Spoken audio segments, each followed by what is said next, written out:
මාධවීට විරුද්ධව රුපියල් මිලියන 100ක එන්තරවාසියක්.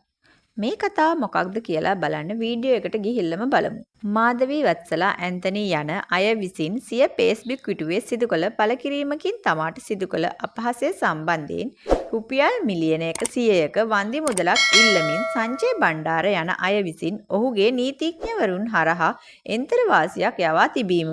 2025 ඔක්තෝබර් 6 වෙනිදා මාධවී වත්සලා ඇන්තනී විසින් සිය Facebook ගිණුම භාවිතා කරමින් සංජය බණ්ඩාර යනු අමානුෂික දේශපාලන අන්තවාදියෙක් හා ළමා අපයෝජකයෙකු බවත් ඒ පදනමින් ඔහුගේ Facebook ගිණුම වාර්තා කරන ලෙසත් දන්වමින් ඔහුගේ ගිණුමේ ඡායාරූප සහිතව පළකිරීමක් සිදු කර ඇති බවට සඳහන් කළ හැකිය. එම පදනම් විරහිත අසත්‍ය නොමග යවන සුළු අපහාසාත්මක ප්‍රකාශය හේතු කොටගෙන සංජය බණ්ඩාර සහ ඔහුගේ පවුලේ අය දැඩි මානසික පීඩාවකට සහ කම්පනයකට මුහුණ දුන් බවටත් එමගින් ඔහුගේ කීර්ති නාමයට සිදු වූ හානිය වෙනුවෙන් රුපියල් මිලියන 100ක මුදල දින 7ක් තුළ ගෙවීම් සිදු කිරීමට කටයුතු කරන ලෙසත් එසේ නොකළහොත් නඩු පවරා එකී මුදල නඩු ගාස්තුද සහිතව අය කර ගැනීමට කටයුතු කරන බවට ඔවුන් සඳහන් කර තිබේ. මෙවැනි තොරතුරු දැනගන්න අපගේ හිත් TV YouTube නාලිකාව සමගම රැඳෙන්න.